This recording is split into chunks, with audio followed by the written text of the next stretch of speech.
Hello students, आज हम लोग स्टार्ट करते हैं काइनेमेटिक्स का जो सेकेंड लेक्चर आप कह सकते हो इसको। फर्स्ट लेक्चर में तो हम लोग क्या करते हैं, उसका वीडियो मेरे यूट्यूब पे है, जिसमें हम लोग स्पीड, वेलोसिटी, उससे पहले डिस्टेंस, डिस्प्लेसमेंट, फिर स्पीड और वेलोसिटी में भी average speed, average velocity, instantaneous speed, instantaneous velocity और उसके कुछ केसेस किए हैं।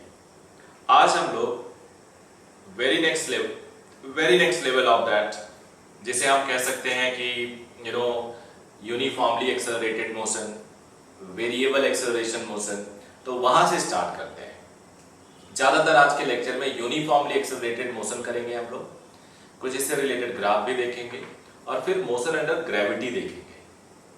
तो ये लेक्चर बड़ा इंपॉर्टेंट है कॉन्सेप्ट डेवलप करने के लिए।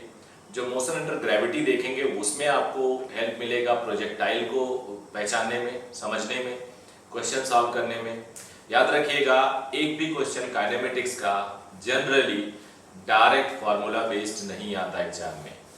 तो जितने भी क्वेश्चंस एग्जामिनेशन में आते हैं वो सारे कॉन्सेप्चुअल बेस्ड होते हैं, जिसमें आपको सॉल्व करना पड़ता है, फार्मूला अप्लाई करने से नहीं आता, स्टेप्स इन्वॉल्व होते हैं उसमें। तो मैं डिराइव करूंगा हर स्टेप, उस डेरिवेशन को अगर आप ढंग से समझेंगे तो आप क्वेश्चंस को बेटर तरीके से सॉल्व करेंगे। सारे केसेस भी हम लोग यहाँ पे लेंगे। तो बेसिक बातें मैं आपको बता दूं जो मैं कई और अपने लेक्चर में बता चुका हूँ। वेलोसिटी होता है इंस्टेंटेनियस वेलोसिटी, हम इसे कहते हैं, प्रीवियस लेक्चर्स में बता चुका, जिसे आप स्लोप एट एसटी कर्व बोल सकते हो।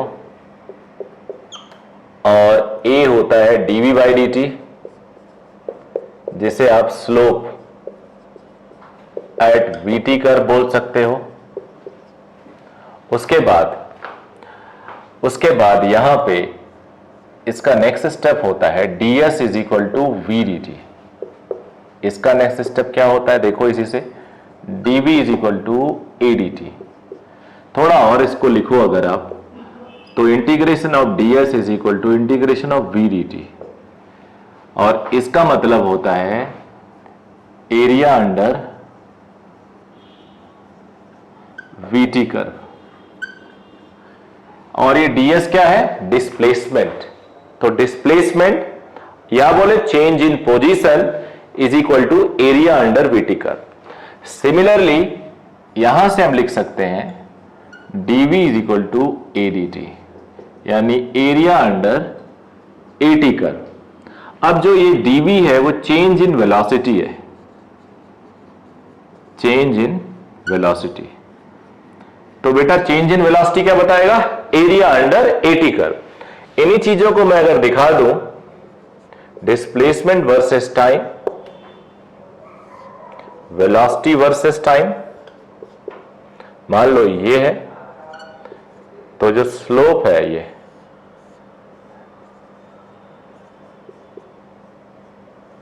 ये स्लोप एट p, जिसे हम वेलोसिटी बोलेंगे ds by D T. Similarly अगर वेलोसिटी टाइम कर्व हो तो velocity at acceleration at p, acceleration at p dv by D T. फिर अगला स्टेप है डिस्प्लेस वेलोसिटी टाइम का एरिया। वेलोसिटी टाइम का एरिया लिमिट लगाते हैं जनरली t1 से t2, तो ये लिमिट हो जाएगा t1 से t2। तो वो एरिया बताएगा डिस्प्लेसमेंट।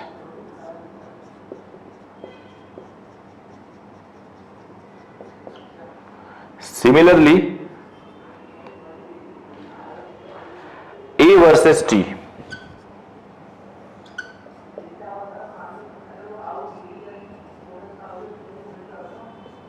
ये मान लो लिमिट t1 से t2,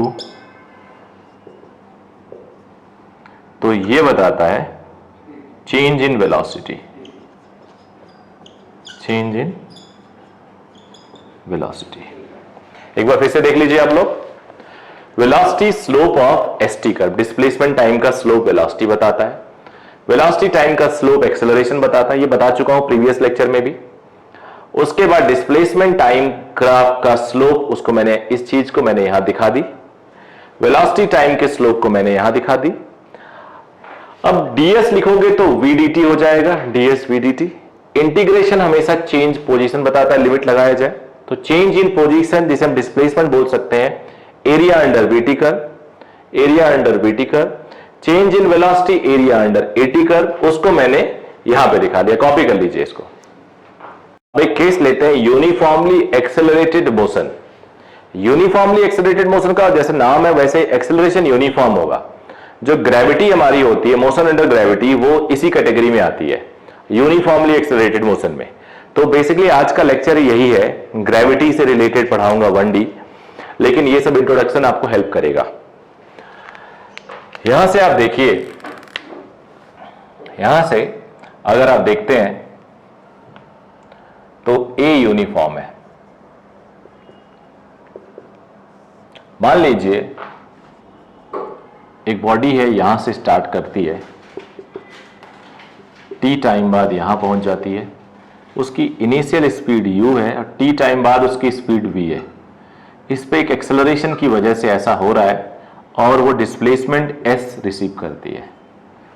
तो अब हमें रिलेशन इन सब में निकालना है, बेसिकली यही न्यूटन्स इक्वेशन ऑफ मोशन होता है। तो हम लोग क्या करने वाले हैं, we are going to find Newton's equation of motion, Newton's equation of motion. ध्यान से पढ़ना इसको।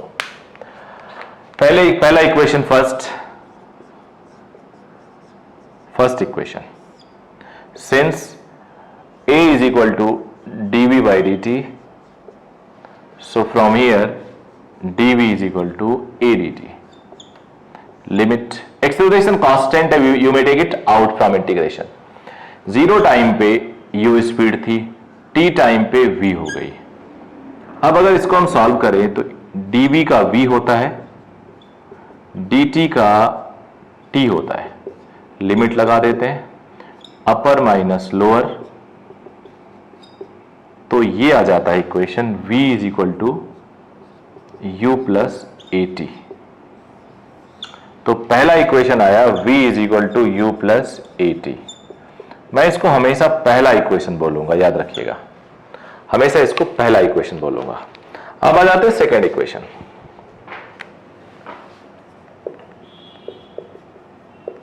तीन इक्वेशन होंगे, आपको पता है dv by D T, I am sorry, v is ds by D T, v is ds by D T. तो यहां से लिखा जा सकता है ds is equal to V D T. अब v यूनिफॉर्म तो है नहीं, v तो बदल रहा है, v आता है u plus A T.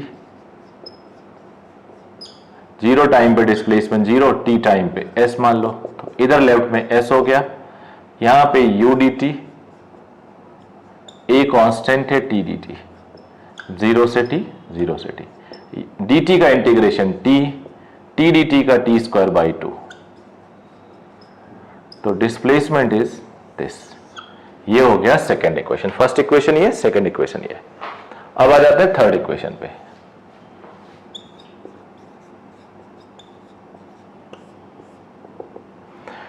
Third equation भी सोचो जरा, since a is equal to dv by D T, ये आप लोग जानते हो, मैं ds से मल्टीप्लाई करूं और ds से डिवाइड कर दूं, तो ds by D T v हो जाता है। यहां से v dv is equal to ads। अब इंटीग्रेट कर लेते हैं।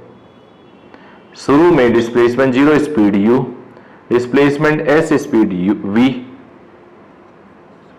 तो ये हो जाता है बेटा v स्क्वायर बाई 2 as। 2 उधर भेज दो, upper limit v square minus lower limit u square, तो ये इक्वेशन आता है v square is equal to u square plus 2as। ये हो जाता है थर्ड इक्वेशन। तो एक बार रिवाइज करते हैं इसको। पहला इक्वेशन ए कांस्टेंट, पहले कंडीशन हमने लिख लिया, क्या कंडीशन है, t0 पे u0, t टाइम पे, आई एम सॉरी, t0 पे u, t टाइम पे v एक्सेलरेशन है, मे बी नेगेटिव भी हो सकता है। डिस्प्लेसमेंट, पहला इक्वेशन हमने रिलेशन निकाला v एंड a में और टाइम में, कौन सा कॉन्सेप्ट लिया, a is equal to dv by D T, dv is equal to a dt, यहां से निकला। दूसरा हमें निकालना था s is equal to ut plus half at square, तो v is equal to ds by D T, ds को v dt लिखा, v कांस्टेंट नहीं है, u प्लस at है, टाइम डिपेंडेंट है, टाइम डिपेंडेंट चाहिए था मुझे, तो हमने इसको इंटीग्रेट करके निकाल लिया। तीसरा हमें चाहिए था s और u में रिलेशन, तो a is equal to dv by dt होता, बट टाइम नहीं चाहिए था, ds मल्टीप्लाई किया, ds डिवाइड किया, ds बाई dt से हमने एक v लिख लिया, dv upon ds, v dv, अब v यूनिफॉर्म तो है नहीं, u से v हो गया, मान लो 0 से s जब डिस्प्लेसमेंट हुआ, और इक्वेशन ये आ गया। तो ये तीनों इक्वेशन हो गया। आई होप आप इसे समझ गए होंगे। तो ये तीनों इक्वेशन आपने पढ़ लिया। तीनों का अगर ग्राफिकल रिप्रेजेंटेशन देखना चाहते हैं आप, तो बहुत ही सिंपल है, ये सब मैं आपको बता चुका हूं। a versus t, a constant है, v versus t, v linear होगा, t टाइम बाद इसकी स्पीड u से v हो जाएगी, फिर डिस्प्लेसमेंट टाइम ऐसे, जीरो टाइम में जीरो डिस्प्लेसमेंट, क्वाड्रेटिक। तो अब मेरे पास बेटा कुछ क्वेश्चंस है आपके लिए, फिर उसके बाद हम लोग जरा स्पेशल केसेस देखेंगे। पहला एक छोटा सा क्वेश्चन है, जरा देखता हूं कितने लोग सही करते हो। Example, if initial velocity of an object moving in a straight line is u under acceleration is equal to alpha t, where alpha is constant, t is time. Find its velocity after time t. Option भी दे रखा है, u plus alpha T, u plus alpha T square, u plus alpha T square by 2, u plus 2 alpha T square. ये चार option है। I am sure आप video को रोकिए और सॉल्व करिए। आप लोगों में से 50 बच्चे अगर ट्राई करेंगे तो 45 गलत कर देंगे। बहुत ही बेसिक चीज है, बट इसे हम कहते हैं लिटिल केयरलेसनेस, या शायद अभी आप फर्स्ट टाइम इस स्टेज पे आ रहे हो ऐसे क्वेश्चन सॉल्व करने पे 11वीं क्लास में, या फिर ड्रॉप करके तैयारी कर रहे हो, 11वीं में अच्छे से नहीं की, तो ये मैक्सिमम गलती होती है। और आई एम श्योर अगर आप 5% में होंगे तो आप बहुत अच्छे हैं, नहीं तो आप 90% वाली कैटेगरी में होंगे, जो 45 बच्चों 50 में बोल रहा हूं। आपका आंसर आई एम श्योर कुछ ना कुछ आया होगा, लेकिन जो आया होगा वो अक्सर गलत होगा। मैक्सिमम बच्चे इसको टिक करते हैं, बिकॉज वो सोचते हैं v is equal to U plus A T, और a है अल्फा टी, और u plus alpha T square हो जाता है, जो ये गलत है। बिकॉज ये वैलिड है, वैलिड फॉर a कांस्टेंट, और यहां पे जो एक्सेलरेशन है वो कांस्टेंट नहीं है। 1 सेकंड में एक्सेलरेशन अल्फा है, 2 सेकंड में 2 अल्फा, 3 सेकंड में 3 अल्फा, 4 सेकंड में 4 अल्फा, यानी हर सेकंड एक्सेलरेशन वेरी कर रहा है। यानी आपका एक क्लियर कॉन्सेप्ट ऐसा होना चाहिए कि ये अल्फा वेरिएबल है, आई एम सॉरी एक्सेलरेशन वेरिएबल है। तो वेरिएबल है तो फॉर्मूला लगेगा ही नहीं ये तीनों। These are for uniformly accelerated motion. Believe me, class में मैं ये हेडिंग देता हूं, पढ़ाता हूं, उससे पहले तो मैं अलर्ट भी करता हूं यूनिफॉर्म एक्सेलरेशन होगा तभी होगा, फिर ये क्वेश्चन देता हूं, फिर भी गलती होती है। तो ये लेवल ऑफ केयरलेसनेस है बच्चों का, और ये मैक्सिमम बच्चों में होता है। अब इसको ऐसे सॉल्व करोगे, since a is equal to dv by D T, तो dv is equal to a dt, a is alpha T. अब लिमिट लगा देंगे, अल्फा कांस्टेंट है, 0 टाइम में u स्पीड, t टाइम में v स्पीड, तो ये v माइनस यू इधर हो जाएगा, t स्क्वायर बाई 2 हो जाएगा, v is u plus alpha T square by 2, ये हो जाएगा। यानी आंसर ये सही है। अब आगे बढ़ते हैं। देखो बच्चे, जब भी हम ये तीनों इक्वेशन देखते हैं तो ये तीनों वेक्टर है, These are vector equation. V is equal to u plus at, ये वेक्टर है. S is equal to ut plus half at square. V square को v डॉट v लिखते हैं, u स्क्वायर को u डॉट u 2as. तो ये vector equation है. Vector equation है तो साइन कन्वेंशन होगा. साइन कन्वेंशन, साइन कन्वेंशन के लिए मेरा कॉन्सेप्ट बड़ा क्लियर है. मैं चाहता हूं मेरे बच्चों का भी कॉन्सेप्ट क्लियर हो. एक पॉइंट जहां से तुम मोशन स्टार्ट कर रहे हो, that not necessary to be ground, that not necessary to be any particular point. जहां भी मैं जो करता हूं वही आपको करना है. जहां से ही मोशन स्टार्ट हो रहा है, जहां से बॉल को थ्रो किया गया, उसको आप रेफरेंस मानोगे. रेफरेंस, रेफरेंस एक्सिस हो गई. अब रेफरेंस से एनीथिंग जो ऊपर जा रहा है, मान लो ऐसे फेंका, यहां पे स्पीड v हुई, फिर ये लौटा, मान लो यहां v1 हुई, यहां v2 हुई, मान लो नीचे गिर रहा है, यहां अल्टीमेटली लैंड किया. तो जो ऊपर वाली हाइट है, मान लो ऊपर उसने हाइट अचीव किया h1, नीचे उसने हाइट अचीव किया h2. एक्सेलरेशन नीचे था बिकॉज ग्रेविटी का केस मैंने मान लिया, प्रैक्टिकल केस माना. अब जरा समझो, जो हमारा ऊपर का डायरेक्शन है उसे हम पॉजिटिव लेंगे, नीचे के डायरेक्शन को नेगेटिव लेंगे. डिस्प्लेसमेंट मेजर करना होगा तो रेफरेंस से अगर ऊपर है तो प्लस, नीचे है तो minus. No tension anything else, और कुछ सोचना ही नहीं है. तो u v ये पॉजिटिव है, v1 एंड v2 ये नेगेटिव है. डिस्प्लेसमेंट में h1 पॉजिटिव है, रेफरेंस से ऊपर है h1, रेफरेंस से नीचे h2 है तो वो नेगेटिव है. एक्सेलरेशन में g नेगेटिव है, एक्सेलरेशन में g नेगेटिव है. तो ये साइन कन्वेंशन हुआ. आई होप आपको कोई दिक्कत साइन कन्वेंशन में नहीं आएगी. अब एक हेडिंग और करेंगे हम लोग, that is displacement in nth second. मान लो आपका एक दोस्त ड्राइव कर रहा है, तो आपने उससे पूछा भाई 10 सेकंड में तो कितना चला, फॉर्मूला लगाएगा बता देगा. 20 सेकंड में कितना चला बता देगा. बट अगर यहीं पे हम 10th सेकंड में कितना चला, 20th सेकंड में कितना चला, 20वें सेकंड में, 10वें सेकंड में, 9वें सेकंड में, यानी उस पर्टिकुलर 1 सेकंड में कितना ट्रेवल किया. 10 सेकंड तो होता है 0 से 10 तक, और 10वां होगा 9 से बाद और 11 से पहले का जो ड्यूरेशन है. 10वां सेकंड में कितना चला, 8वां सेकंड में कितना चला. तो एक जनरल फॉर्मूला निकालेंगे जिसमें हम पता लगाएंगे nth सेकंड में कितना चला. Got it? nth सेकंड में कितना चला. ये इंपॉर्टेंट कॉन्सेप्ट है, डिस्प्लेसमेंट इन nth सेकंड. अब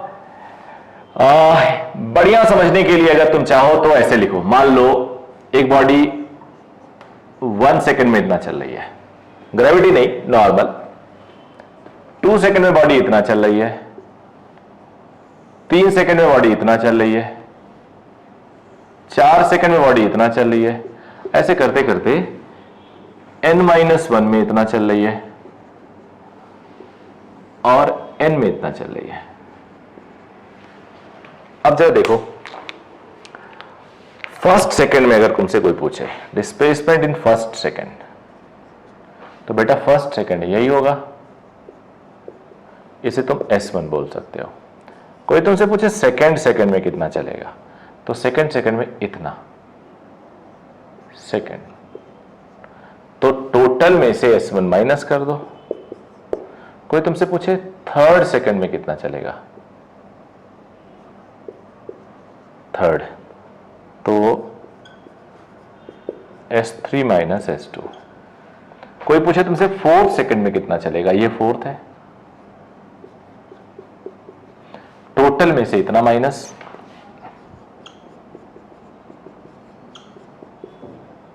अब हर बार अगर ध्यान से देखो, फर्स्ट में S1 माइनस S0 कर लो, जिसका नाम लेते हो उसमें से उसका प्रीवियस माइनस करेंगे, जिसका नाम सेकंड में से S2 में से S1 माइनस करोगे, थर्ड जब लोगे 3 में से 2, 4 4 में से 3। ऐसे अगर तुमसे कोई पूछे nth तो Sn माइनस 1 करोगे, ये nth होगा। अब इसका फॉर्मूला डिराइव कर लेते हैं। तो Snth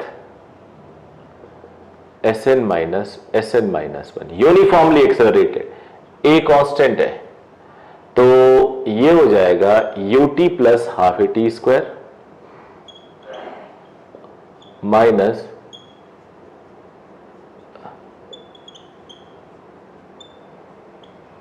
ये हो गया t, यहां n है, यहां t n माइनस 1 है। अब जरा इसको देखो, un plus half A N square un minus u plus half N square plus 1 minus 2n un plus half A N square minus un plus u minus half A, bracket में अभी भेजेंगे,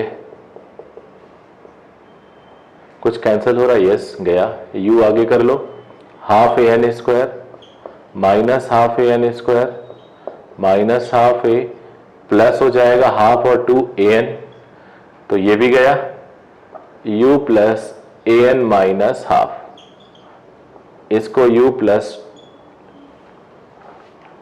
half ए common ले लेते हैं,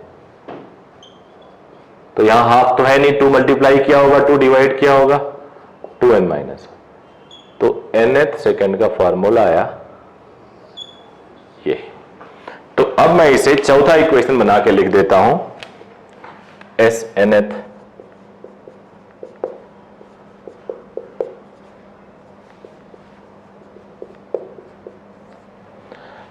screen को रोक के copy कर लीजिए। अब बेटा कुछ स्पेशल केस देखते हैं जो डायरेक्टली या इनडायरेक्टली आपके एग्जाम में आएगा। और ग्रेविटेशन मैंने बोला है, यूनिफॉर्मली एक्सेलरेटेड मोशन का एक जो पार्ट है, मोशन द ग्रेविटी, वो इस चैप्टर में मैं ज्यादा कराऊंगा, तो लेकिन उसी का मैं बेस बना रहा हूं। मैं चाह रहा हूं वो चैप्टर पे जब आप इन करें तो आपको मजा आ जाए, आपको कोई डाउट ही ना रह जाए। तो अब जैसे यहां पे मुझे अगर मान लो कोई बोले कि u 0 है किसी केस में, मतलब एक पर्टिकुलर केस लेते हैं जहां u 0 है और एक्सेलरेशन कांस्टेंट है, तो 1 सेकेंड में कोई कितना ट्रेवल करेगा, तो u 0 है plus half A 1 square.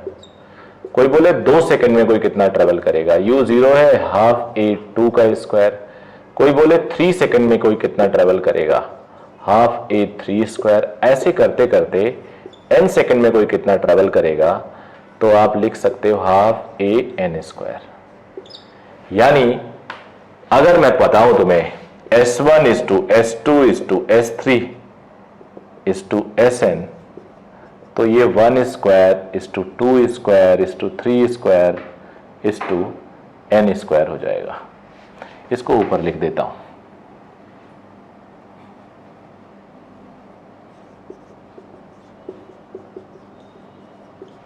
Because देखो बाकी सब कांस्टेंट है, ये तब होगा when a constant.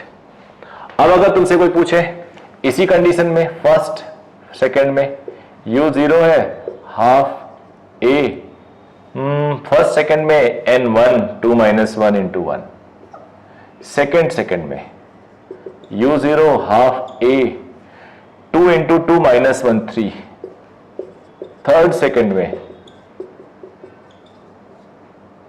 2 into 3 6 minus 1 5। ऐसे करते करते nth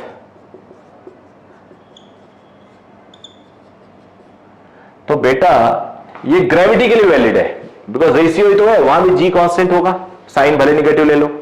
तो अगर मैं तुमसे पूछूं first second third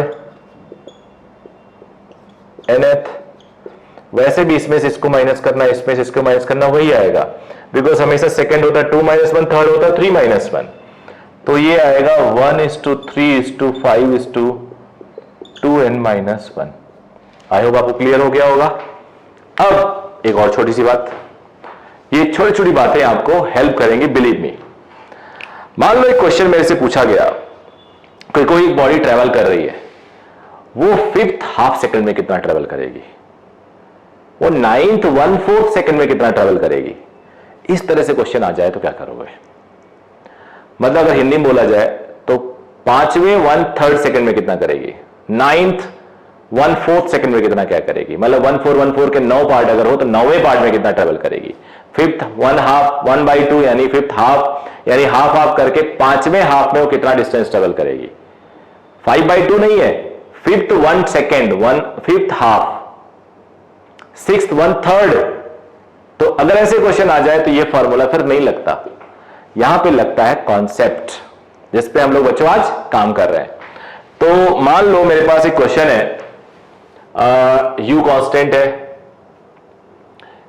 u given है, a कांस्टेंट है, मान लो मुझे चाहिए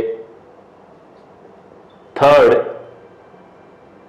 या थोड़ा और बड़ा कर दो 4th 1/3। एक केस लिया मैंने, फिर मैं जनरलाइज करूंगा, चिंता नहीं करना। 4th 1/3, तो मान लो 1/3 में कोई इतना चला, 1/3 प्लस 1/3 इतना चला, 1/3 1/3 1/3 इतना चला, और उसके बाद 4th में यहां इतना आया।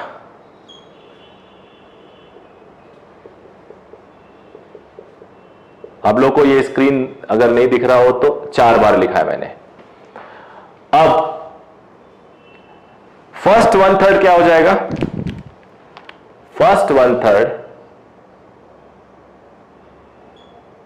होगा ये S1/3, सेकेंड 1/3 बेटा ये होगा, तो ये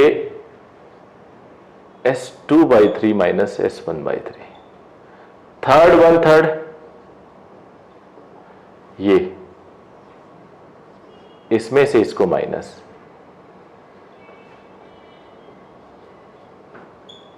फोर्थ 1/3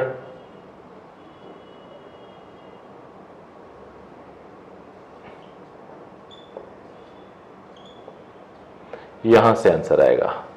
अब ये टाइम हो गया, मान लो मुझे सॉल्व भी करना है तो मैं इसको ऐसे सॉल्व कर लूंगा, u 4/3 हाफ a 4/3 का square minus u 3/3 that is 1 here half a 3/3 का स्क्वायर। तो इस तरह से आप निकालोगे, यानी अगर आपसे कोई पूछे कि फॉर्मूला बताओ या कोई इस तरह से क्वेश्चन सॉल्व करो, nth 1/pth, तो ये होगा n/p माइनस n-1/p। ये बड़े काम का बच्चे, तो ऐसे क्वेश्चन फंस जाएंगे, तो इसको भी आपने फॉर्मूला बना दिया। अब बेटा हम लोग लेते हैं मोशन अंडर ग्रेविटी।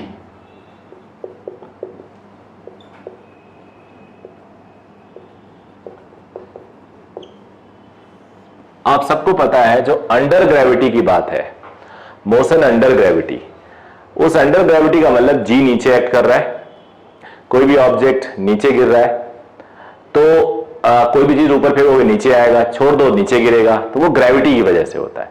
अगर हम देखें तो ग्रेविटी हमेशा नीचे की तरफ एक्ट करती है, ऐसे।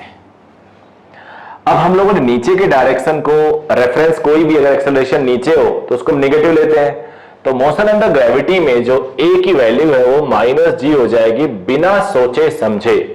कुछ टीचर कई बार डाउनवर्ड मोशन में पॉजिटिव ले लेते हैं। मेरा कॉन्सेप्ट एकदम क्लियर है और मैं चाहता हूं मेरे बच्चे जो पढ़ रहे हैं उनका कॉन्सेप्ट क्लियर हो। ग्रेविटी हमेशा चाहे नीचे मोशन हो चाहे ऊपर मोशन हो, आपको माइनस साइन ही लिखना है। यानी आपके लिए जो भी ये इक्वेशन है वो अब बन जाएंगे v is equal to u minus G T, s is equal to U T minus half G T square, v square is equal to u square minus 2gs, nth u minus half G 2n-1। ये अब हम लोग इसके cases देखते हैं। अभी 1D है हमारा, मोशन इन 1D। 2D तो मैं बना चुका हूं, ग्रेविटी का ग्रेविटी वाला जो यानी प्रोजेक्टाइल है। तो जो इसको मैं केसेस बना के दिखाऊंगा तुम्हें। केस 1 मैं कराऊंगा, एक बॉडी को मैं ऐसे ड्रॉप कर दे रहा हूं,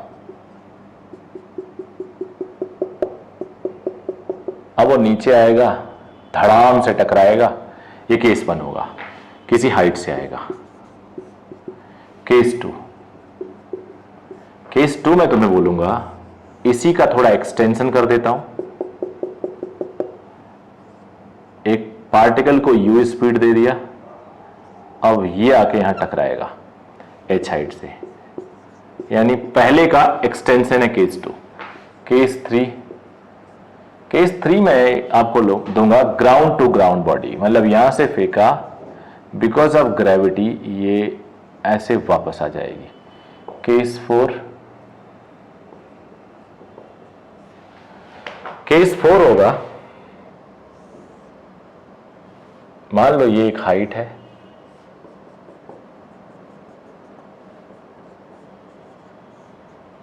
एक बॉल को हमने प्रोजेक्ट किया, तो इस हाइट पे वो कितनी बार दिखेगा? 2 बार, मतलब इस हाइट से ऑब्जर्व करेंगे। केस 5 होगा,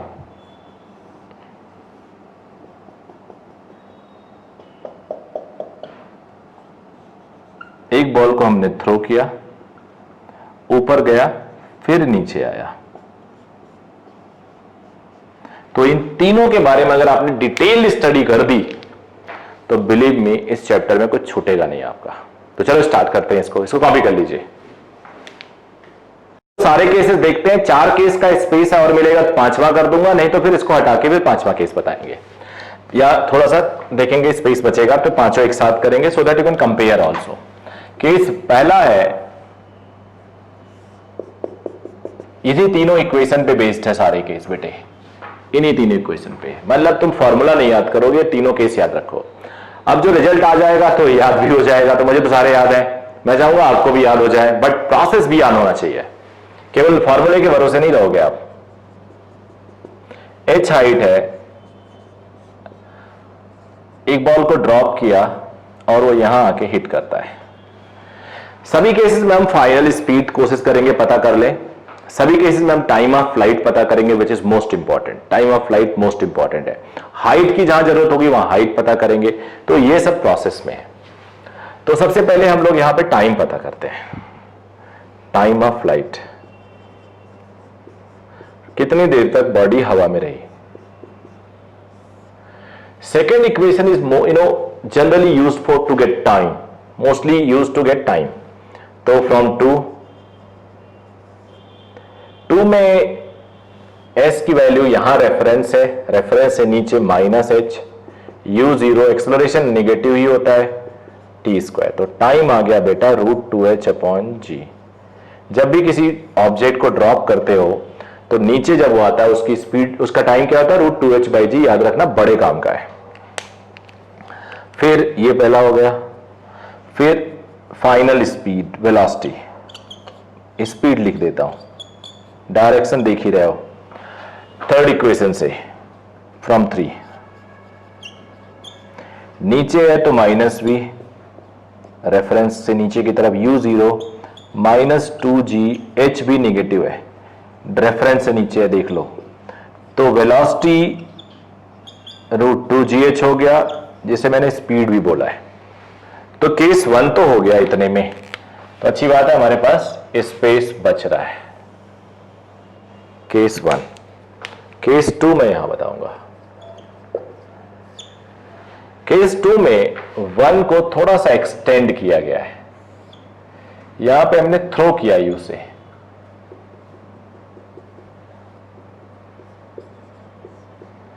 और यहां वो v से पहुंचता है।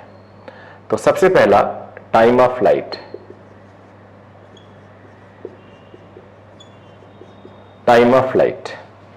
t, टाइम ऑफ फ्लाइट निकालने के लिए second equation minus H U negative minus half G T square. कई लोग तीनों को प्लस मान लेते हैं, आपको करने की जरूरत नहीं है, रूल इज रूल, अपने आप प्लस आ जाएगा। देखो माइनस हट गया, 2 से मल्टीप्लाई करो, जी टी स्क्वायर 2h को भी उधर ले लो,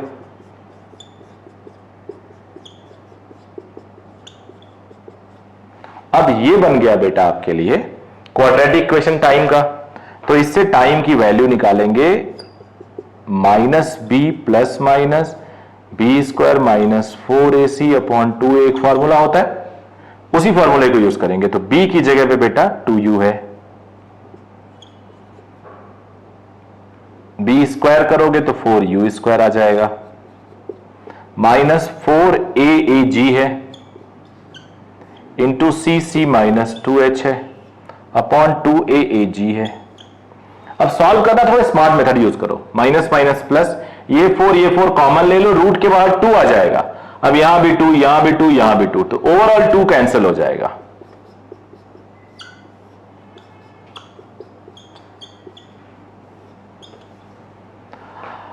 अब इस t में 2 वैल्यूज होंगी टाइम की, एक t1 क्वाड्रेटिक में 2 आता है जब हम माइनस साइन ले लेते हैं,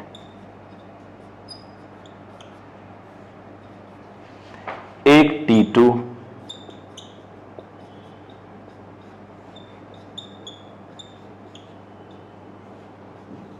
अब जरा क्लियरली आप लोग देखिए और बताइए क्या दोनों क्वाड्रेटिक में जो टाइम है वो वैलिड है? बिल्कुल नहीं वैलिड है ये। अगर आप देखो तो ये वैलिड नहीं है, टाइम नेगेटिव नहीं हो सकता बेटा, ये भी माइनस ये भी माइनस, यानी ओवरऑल माइनस, तो ये टाइम सही होगा, ये टाइम। अब आपको ये भी चाहिए स्पीड, स्पीड के लिए मैं यहां पे फाइनल वेलोसिटी या स्पीड 1d है तो स्पीड वेलोसिटी चलता है from 3 minus v square minus u square minus g minus h, तो v square is equal to u square plus 2gh, v is under root you square plus 2gh। इसके और previous वाले में बहुत ही interesting relation है, इसके और previous वाले में बहुत ही इंटरेस्टिंग रिलेशन है, और वो क्या है, u0 करो तो प्रीवियस आ जाता है, u0 करो रूट 2gh, u0 करो ये जीरो रूट 2gh अपॉन जी, इसको भी रूट के अंदर ले लो तो यही आंसर आएगा। तो ये और फर्स्ट एंड सेकेंड इस तरह से कैसे मिले हुए आपने देख लिया। अब आते हैं केस 3। केस 3 को थोड़ा और क्लोज कर दूं। केस 3 में क्या करना है बेटा, ग्राउंड टू ग्राउंड है सिचुएशन, यहां से भेजा, ये राइज किया राइज किया राइज किया और उसी रास्ते वापस आ गया। मैं थोड़ा बगल में दिखा रहा हूं, मैक्सिमम हाइट, इसमें 2-3 चीजें पता कर लेता हूं। पहले पता करता हूं time of accent. Time of accent का मतलब हुआ हाईएस्ट पॉइंट जाने का टाइम, राइज करने का टाइम। तो हाईएस्ट पॉइंट उसे हम बोलते हैं, जो मैं टर्म यूज करता हूं ये काम आएगा, कंसेप्चुअल टर्म्स है। हाईएस्ट पॉइंट हम उसे बोलते हैं जहां स्पीड वेलोसिटी 0 हो जाए अल्टीमेटली, क्योंकि वेलोसिटी 0 नहीं होगी तो और राइज करेगा ये। तो फ्रॉम 1 v 0 है, हाईएस्ट पे u पॉजिटिव है gt, तो यहां से टाइम आ गया u अपॉन जी। फिर टाइम ऑफ फ्लाइट,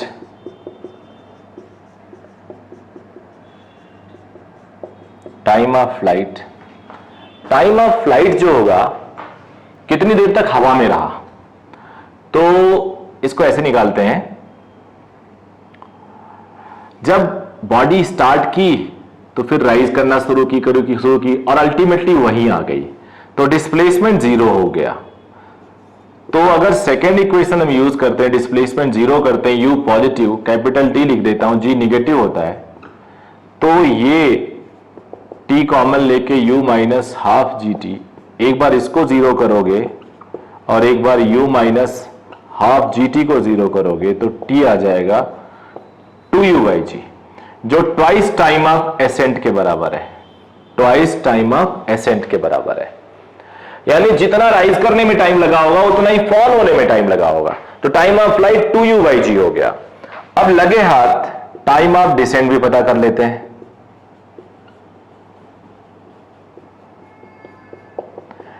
यानी नीचे उतरने का टाइम, ऊपर चढ़ने का टाइम, नीचे उतरने का time is time of flight. Time of flight 2u/g that is 2t आया है, तो यहां से t dash is equal to t हो गया, दैट इज t/2 u/g। अब हम लोग एक और चीज पता कर लेते हैं, मैक्सिमम हाइट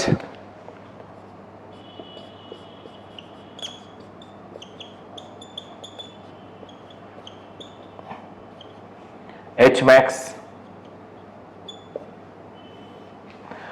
मैक्सिमम हाइट के लिए थर्ड इक्वेशन यूज करते हैं, v0 u positive minus 2g h max।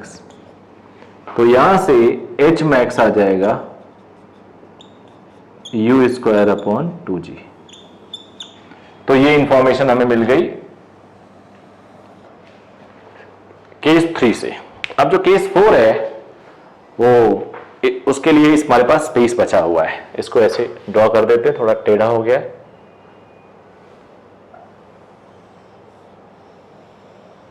ऐसे ये भी टेढ़ा था।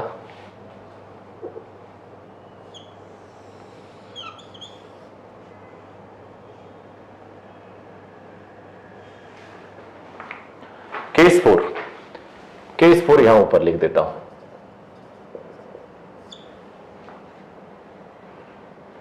केस 4 का सिचुएशन है,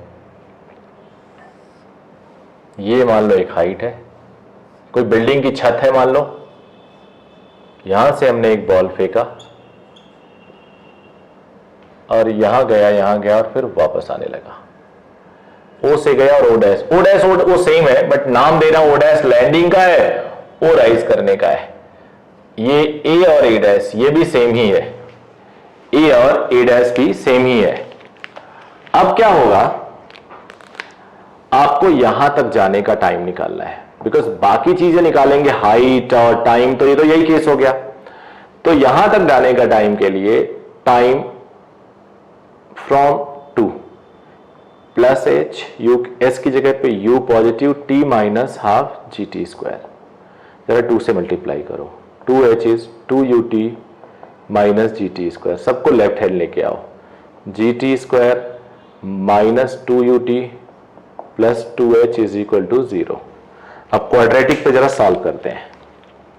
क्वाड्रेटिक है t माइनस b 2u हो जाएगा, plus minus b square 4u square minus 4ac 2h upon 2g।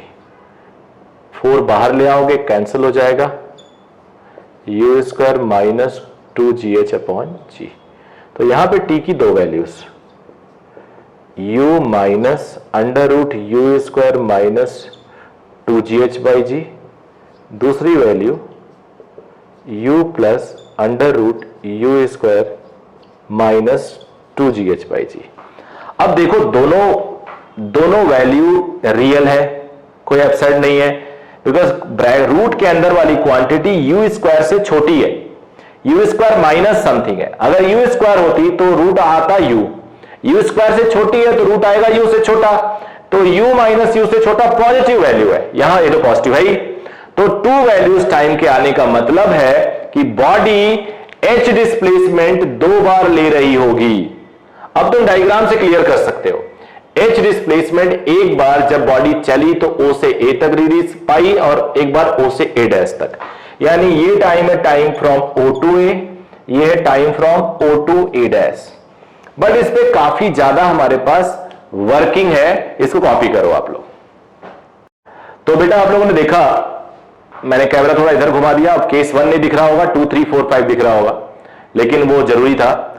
T1 और T2 देख लिया। T1 ये था, बॉडी यहां से यहां तक आना, h हाइट तक, इसको मैं यहां लिख देता हूं, और T2 होगा बॉडी का यहां से वापस यहां तक आना, एच हाइट तक आना। कंफ्यूज बिल्कुल मत होइएगा, ये मत सोचना कि ए से ए डैश तक का टाइम, बिल्कुल नहीं हुआ है। ए से ए डैश तक का टाइम नहीं है, ओ से, क्योंकि एच डिस्प्लेसमेंट चाहिए स्टार्टिंग से फाइनल तक, और 2 बार वो अचीव कर रहा है। तो अगर तुमसे कोई पूछे कि what is the time from A to A dash, तो ओ से ए डैश तक टाइम माइनस ओ से ए तक time, that is T2 minus T1। Solve करोगे तो आएगा 2u² माइनस 2gh अपॉन जी। इसे डेल्टा टी अक्सर बोल दिया जाता है, u² minus 2gh by T. अब कुछ इंटरेस्टिंग फैक्ट है। अभी अभी मैंने देखा, आपको बताया कि ये T1 टाइम है, ए है, और टोटल टाइम होता है 2u बाई जी, जो होता है O to A plus A to O dash. अब जरा T1 T2 को ऐड करें, T1 प्लस T2 करते हैं, जरा ऐड करो T1 और T2 को, देखो बेस सेम है, ऊपर वाला भी ऐड हो जाएगा, 2u बाई जी हो जाता है, जो टाइम ऑफ फ्लाइट है। ये बड़ी इंटरेस्टिंग बात है, ऐड करके देखो दोनों को, टाइम ऑफ फ्लाइट हो जाता है 2u बाई जी। तो अगर ये T1 है तो रिमेनिंग T2 होगा, यानी जो सिमेट्री मैंने बोल रखा था। सिमिलरली अगर ये T2 है O डैश तक, तो ये रिमेनिंग T1 होगा। इसे हम सिमेट्री कहते हैं। इधर देखो, ये T2 होगा ही होगा और ये T1 होगा ही होगा, यानी जितना राइज करने का टाइम ये ए था, ये ए डैश है, उतना ही वहां से फॉल करने का टाइम। ओ से ए डैश तक का जितना टाइम, उतना ही ए से ओ डैश तक का टाइम। तो ये अपने आप में काफी इंटरेस्टिंग फैक्ट था, तो इसको आप लोग कॉपी कर लीजिए। फिर केस 5 एक है, उसको भी डिस्कस करते हैं। कॉपी कर लीजिए, नोट कर लीजिए स्क्रीन को देख के। अब बेटा केस नंबर 5 करते हैं हम लोग। केस 5 है mixed combination of third and second.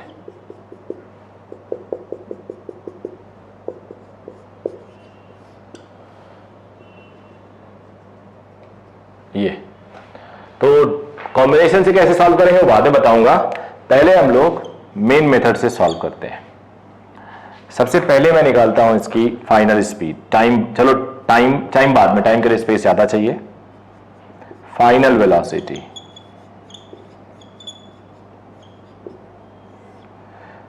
From 3 v² u² minus 2g minus h। Ultimate displacement देखेंगे कैसे गया, किधर गया, उसे कोई मतलब नहीं, अल्टीमेटली कहां गया, चला कहां से था, बस उसके बीच का डिस्प्लेसमेंट। तो v² is equal to u² plus 2gh, v is under root u² plus 2gh। ये आ गया। अब टाइम ऑफ फ्लाइट,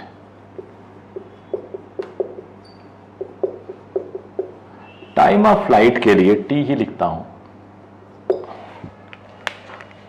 याद रखना हमेशा, most of the time second equation use करते हैं, फ्रॉम सेकेंड। डिस्प्लेसमेंट देखो, नीचे है तो माइनस h, u ऊपर है तो प्लस u, 2 से मल्टीप्लाई करो, सबको लेफ्ट ले आओ। अब जरा t को क्वाड्रेटिक से सॉल्व करो, minus B plus minus b² minus 4ac upon g। 4 फिर बाहर लो,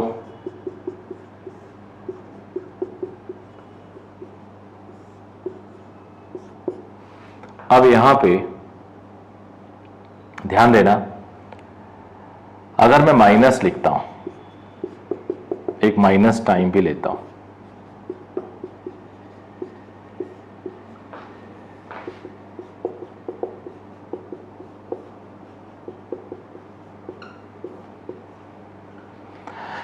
अंदर रूट के अंदर यू स्क्वायर से ज्यादा बड़ी क्वांटिटी है। बड़ी क्वांटिटी अगर यू स्क्वायर होता तो रूट आता यू स्क्वायर से ज्यादा है तो रूट आएगा यू से ज्यादा, तो यू माइनस यू से ज्यादा यानी negative. This time is not possible, सिर्फ ये टाइम पॉसिबल है। वैसे भी एच डिस्प्लेसमेंट केवल एक बार अचीव कर रही है जब अल्टीमेटली यहां आ रही है बॉडी, माइनस एच डिस्प्लेसमेंट नहीं, माइनस एच डिस्प्लेसमेंट, इसलिए एक ही वैल्यू आ रही है। अब अगर मैं इसको चाहूं तो इसको मैं ऐसे भी लिख सकता हूं, यहां गया, आपको पता है जब वो नीचे आता है तो अपने पोजीशन पे उसकी स्पीड सेम हो जाती है। अब यहां से u से थ्रो करके यहां पे आने को हम थर्ड इक्वेशन कहते थे। आई एम सॉरी, ये सेकंड केस लिया था मैंने। तो फर्स्ट केस का टाइम 2u/g, सेकेंड केस का टाइम था u minus u plus under root you square plus 2gh, इतना था। तो ये हो जाएगा एलसीएम लो u प्लस ये टाइम, और फाइनल स्पीड तो वही आनी है, आपको पता ही है। तो इस तरह से हमने सारे केसेस पे खत्म किए। अब कुछ चीजें और बताता हूं मैं आपको। कोई चीज ड्रॉप करने का क्या मतलब होता है? Dropping an object. मान लो तुम एक हाइट पे हो, रेस्ट पे हो, और तुम एक चीज ड्रॉप करते हो तो u 0 है। लेकिन अगर तुम बलून में बैठे हो, पैरासूट में हो, पैरासूट जा रही हो ऊपर, यहां से तुम कोई ऑब्जेक्ट ड्रॉप करते हो, बलून ऊपर जा रहा है, तो यहां पे जब आप ड्रॉप करोगे तो ये बलून की जो स्पीड है वही आपके हाथ की होगी, आपका हाथ भी तो जा रहा है। तो उस टाइम ये ऊपर जाएगा और फिर ग्रेविटी की वजह से बलून तो ऑक्सीजन, इसमें हाइड्रोजन भरा हुआ ऊपर जा रहा है, लेकिन जब आपने चीज ड्रॉप कर दी तो वो ग्रेविटी में आ गई, तो वो ऊपर जाएगी फिर नीचे आएगी। तो कई बार क्वेश्चन दिया होता है एन ऑब्जेक्ट इज ड्रॉप्ड, और बच्चे रट लेते हैं ड्रॉप का मतलब इनिशियल 0। ऐसा बिल्कुल भी नहीं है। ऐसा एक केस और हो सकता है, हालांकि वो 2D में हम पढ़ते हैं, यहां पे मैं बता देता हूं।